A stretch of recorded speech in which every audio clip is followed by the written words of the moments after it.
అందరికీ praise lord. దేవుని నామానికి మహిమ కలుగును గాక.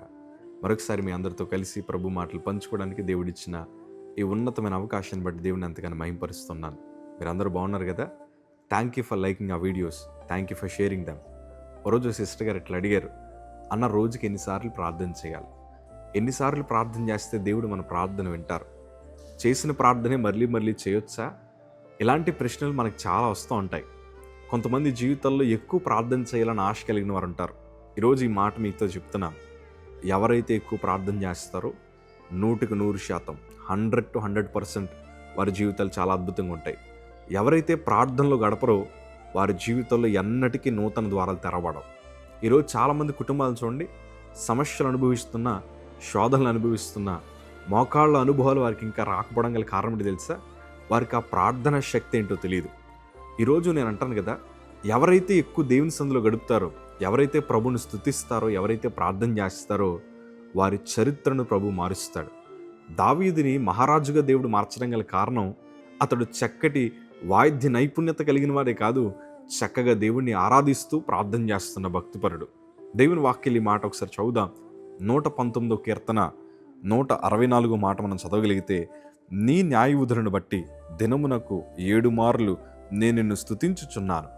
దినానికి రోజుకి ఎన్ని మార్లు స్తుతిస్తున్నాడట? 7 times. ఈరోజు అమ్మా ఒక అరగంట సేపు ప్రార్థన చేయండి, లేకపోతే రోజుకి ఒక 3 సార్లు ప్రార్థన చేయండి అంటే, అన్న 3 సార్లు ఎట్లా చేస్తామయ్యా, మేము చదువుకోవాలి, మేము ఉద్యోగాలకు వెళ్ళాలి, మేము పనులు చేయాలి, అసలు ఎట్లా ప్రార్థన చేస్తాం అని అనుకుంటూ ఉంటారు. కానీ దావీదు తన అనుభవంతో చెప్తున్నాడు కదా, 7 సార్లు తను ప్రార్థన చేస్తూ స్తుతించేవాడంట.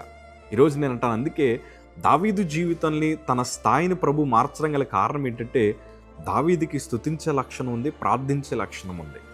దానియేలు జీవితంలో కూడా అంతే. దానియేలు ముమ్మారు ప్రార్థన చేసేవాడు.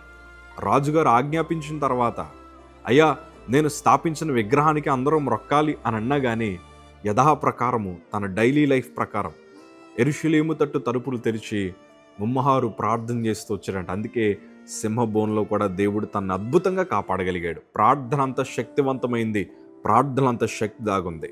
మనం ఎంత ప్రార్థన చేస్తే అంత మంచిదండి. ఎంత ఎక్కువ సంభాషణ ప్రభుతో చేస్తే అంత మంచిదండి. దేవునికి మనకి సంబంధం అంత బాగా పెరుగుతుంది. దేవుడు నూరంతల ఆశీర్వాదాలని ప్రార్థన పరులకు దేవుడు దయచేస్తాడు. ఈ 2025 సంవత్సరంలో ఒక చక్కటి తీర్మానం తీసుకుందాం. ప్రభా, నేను నీతో మాట్లాడేలాగా నాకు మంచి మనసు దయచేయండి. నిరంతరం ప్రార్థనలో నలిగే మనస్సు నాకు కావాలి, మోకాళ్ళ అనుభవం కావాలి, కన్నీటి ప్రార్థన అనుభవాలు కావాలి ప్రభా.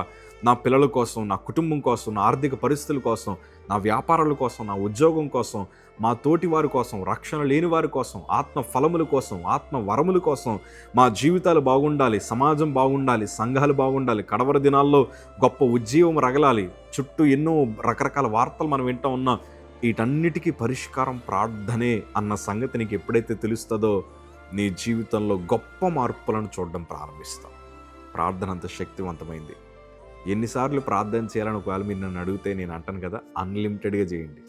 ఎంత ఎక్కువ దేవునితో సంభాషణ చేస్తే అంత పరిచయం మీకు వస్తుంది. God bless you.